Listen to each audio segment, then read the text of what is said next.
வணக்கம், வணக்கம். நான் astrology professor doctor Vimalan. Sir கன்னி லக்ன பலன் அப்படின்னு ஒருத்தர் கேட்கிறார். இந்த கன்னி லக்னத்துக்குன்னு பொதுவான பலன்கள் என்ன? அப்படின்னு கேட்கிறார். 2 விஷயம்ங்க. முதல்ல கன்னிங்கிறது புதன். புதனுடைய ராசி. 2வது அந்த ராசி ஃபெமினியன், பெண் ராசி. புதன்னாலே நம்ம முதல்ல எடுத்துக்கிறது என்னன்னு கேட்டீங்கன்னா, இந்த உலகத்தை வணிக ரீதியாக, ட்ரேடு ரீதியாக இந்த உலகத்தை ஆட்டி வைத்துக் கொண்டிருக்கக்கூடிய பிளானட் புதன். அவனை மாதிரி புரணி பேசவும் முடியாது, அவனை மாதிரி புரணி பேசி விஷயங்களை வாங்கவும் முடியாது. கம்யூனிகேஷன்ஸ்ல பெரிய ஆளு, ஒற்றன், தூதன் எல்லாம் நம்ம அவனை பத்தி சொல்லுவோம். அந்த புதனுடைய கேரக்டர் எல்லாமே இந்த கன்னி லக்னத்துக்கு உண்டான அடிப்படையில நம்ம எடுக்கணும். அது பெண் செய்தால் எப்படி செய்வாங்க, மிதுன லக்னம்னா ஆண் செய்தால் எப்படி செய்வாங்கன்னா, ஆண் பெண்ணுங்கிற இருவேறு கூறு தன்மையில பிரிச்சு அதை எடுக்கணும். 2வது காலபுருஷனுக்கு அது 6வது லக்னம், அது கிடக்குது. ஆனா அந்த லக்னத்தோட தன்மை என்ன அப்படின்னு கேட்டீங்கன்னா, அது உபய பெண் லக்னம். அங்க புதன் உச்சமாகறான், சுக்கிரன் நீச்சமாகறான். எல்லாத்தையும் நீங்க எடுத்துக்கங்க. அந்த லக்னத்தினுடைய பலன் என்ன அப்படின்னா, ஒரு பெரிய பெனிஃபிட் அங்க இருக்கு. லக்னாதிபதியும் புதன், தொழில் ஸ்தானாதிபதியும் புதன். இந்த மீன லக்னத்துக்கு கிடைக்கிற மாதிரி 1-10 கூடியவன் புதனாகவே இருப்பான். இது உங்களுக்கு ஒரு மிகப்பெரிய சிறப்பை சேர்க்கும். என்னன்னா, முழுக்க முழுக்க அவனுடைய சொந்த அறிவு, தெளிவு, புரிதல், அவனுடைய ஜெகஜால கில்லாடின்னு சொல்றாங்க. ஜெகஜால கில்லாடி நம்ம வார்த்தை இல்ல, தமிழ் வார்த்தை இல்ல. என்ன அப்படிங்கிறப்ப அவர்கள் மிகப்பெரிய ஒரு நிபுணனாக, அறிவாளியாக, சமயோஜித புத்தியாக, தன் திறமை கொண்டு வாழக்கூடிய யோகத்தை பெறுவதற்கு இந்த கன்னி புதன் அவ்வளவு சப்போர்ட் பண்ணுது கன்னி லக்னக்காரர்களுக்கு. அதே சமயத்துல இந்த கன்னி லக்னக்காரர்கள் ஏமாந்தாங்கனாலும் தண்டனை பெறவும் தயங்காது, தண்டனைக்கும் தீர்ப்பாகும். 2யும் செய்யும். இந்த குற்றவியல் நடவடிக்கைக்குள்ள போய் கோள்கள் கெடுத்துருச்சுன்னா அவங்க ரொம்ப டெக்னிக்கலா குற்றவியல் பண்ணுவாங்க. நல்ல அமைப்பாக வந்துட்டாருன்னா ரொம்ப அற்புதமாக தெளிவா வெளியே வந்துருவாங்க. அந்த லக்னத்தோட தன்மை கொஞ்சம் கமுக்கமாவும், ஏற்கனவே கமுக்கம், ரொம்ப கமுக்கமா இருப்பாங்க. சுயநலத்தினுடைய உச்சி அவங்க. தன்னலத்தை தவிர பொது நலம் பார்க்கறது ரொம்ப ரேர் கன்னி லக்னத்துல. என்ன அப்படி இருக்கக்கூடியவங்களுக்கு பணத்தை கொடுக்கறது சுக்கிரன்.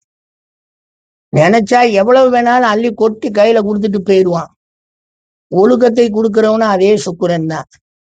தேவையான அளவுக்கு ஒழுக்கத்தையும் பணத்தையும் இந்த சுக்கிரன் கெடாமல் இருந்தால் பெற்றுக்கொள்வார்கள். தைரியத்தையும் ஆயுளையும் தரக்கூடிய அடிப்படையில இருக்கக்கூடிய அந்த செவ்வாய் கெடவும் கூடாது. தைரியம் ஓரளவு இருக்கும், அதுல நம்ம ஒன்றும் பயப்பட வேண்டியதில்லை. சில நேரங்களில் முரட்டு தைரியங்கள், பட் ஆயுள் தீர்க்கங்களுக்கு ஒன்றும் சப்போர்ட் பண்ணுவான் செவ்வாய். அது வஜ்ர ஆயுதம்ல. வஜ்ர ஆயுதம் ஆயுளை தருதுன்னா எப்படி இருக்கும்? அதனாலவே கொண்டு போவார். சுகவாசி குரு என்னத்தை கொடுக்க போறார்? நார்மல் சுகத்தையே சாட்டிஸ்ஃபேக்டரின்ட்டு போயிடுவார். செத்தா ரைட்டு, நல்லா இருக்கு அப்படின்ட்டு போயிடுவார். அறிவை தரக்கூடிய சனி, அது அங்கதான் நம்ம ரொம்ப சந்தேகப்படுவோம். நாம நின்று நாம முடிவு பண்ணி இது சரிதான் அப்படின்னு நம்ம முடிவுக்கு வர்ற வரைக்கும் அந்த அறிவு சிந்தனையில சந்தேகத்துக்கு போறதுக்கு வாய்ப்புகள் அதிகமா இருக்கும். போராட்டங்களும் பிரச்சனைகளும் எதிர்ப்புகளும் சைலண்டா அது ஓடிக்கிட்டே இருக்கும். அதுவும் நீண்டுகிட்டு தான் இருக்கும், ஓடிக்கிட்டே இருக்கும். கன்னி லக்னத்தின் அடிப்படையில மனைவி சொல்றதை நம்ம கேட்டணும். ஏன்னா மனைவி வாத்தியாரா கூட வரலாம், கணவர் வாத்தியாரா கூட வரலாம். வாத்தியார் மீனிங் என்னன்னா, நான் சொல்றத நீ கேளு, நான் சொல்றத நீ கேளுங்கிற பேர் தான். அதான் இருக்கலாம்.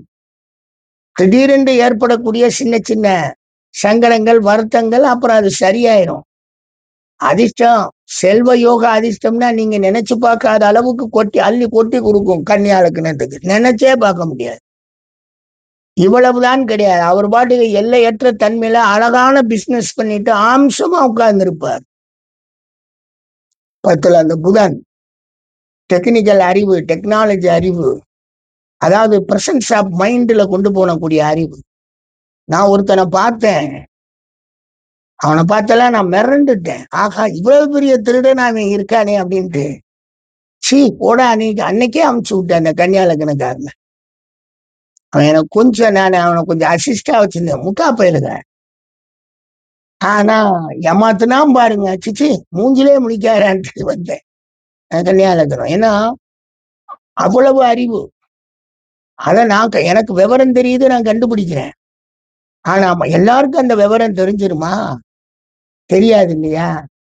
அவ்வளவு பெரிய மோசக்காரர்கள், எதை வேணாலும் செஞ்சிருவாங்க. அவ்வளவு பெரிய நல்லவர்கள், உத்தமர்கள், ஏகப்பட்ட வாழ்க்கையில உத்தமத்துல மிகப்பெரிய மனிதர்களா வாழ்ந்தவங்க. அவங்களும் அவங்கதான். அவங்க தவறு செய்யணும்னு முடிவு பண்ணிட்டா டெக்னாலஜியா எல்லா தவறையும் செய்வாங்க. நல்லது செய்யணும்னு முடிவு பண்ணிட்டா டெக்னாலஜியா அவ்வளவு செஞ்சிருப்பாங்க. உண்மையிலேயே இன்றைக்கு இந்த போர் நிறுத்தத்துக்கு காரண கர்த்தாவா இருக்கக்கூடியவங்க ராசி லக்னம் அல்லது ராசி இந்த கன்னி மிதுனத்துலதான் இருக்கணும். ஏன்னா அவங்களுக்கு தான் அந்த என்னது டிப்ளமசி அப்படின்னு சொல்லக்கூடிய, டிப்ளமேட்னு சொல்லக்கூடிய அந்த ராஜதந்திர பேச்சுக்கள் ரெண்டையும் பிடிச்சு நிப்பாட்டுவாங்க. நீங்கள் இங்க நில்லுங்க, நீங்கள் இங்க நில்லுங்க, நான் நடுவுல இருக்கேன்னு சொல்லக்கூடிய அந்த அமைப்பு, இதெல்லாம் இந்த புதனுக்கு தான் வரும். நினைத்ததை நிறைவேற்றுவதில் உடனுக்குடன் செயல்படக்கூடியவங்க தான். எல்லா விதமான செலவுகளையும் செய்யக்கூடிய ஒரு நல்லவர்கள், வல்லவர்களும் கூட. இவங்க நல்லவங்களா இருந்துட்டானா நாட்டுக்கு நன்மை. இவர்கள் தீயவர்களாக மாறினால் அவர்களை தவிர மீது யாருக்குமே நன்மை கிடையாது. எல்லா தீயவர்களையும் இதாக்கி விட்டுருவாங்க. ஒரு இது இல்லாதவங்க, என்னன்னா ஒரு ஸ்டெடினஸ் இல்லாதவங்க. சட்டா ரைட்டு, நமக்கு என்ன இதை பத்தி கவலை இல்லை. பட் கன்னி லக்னம் ஒரு சிறப்பான லக்னம், அறிவாளி லக்னம், சுயநல லக்னம், இன்டலெக்சுவல் கூட்டங்கள். அவங்க எல்லாம் ரொம்ப அற்புதமான மனிதர்களும் கூட. நன்றிங்க, நன்றிங்க.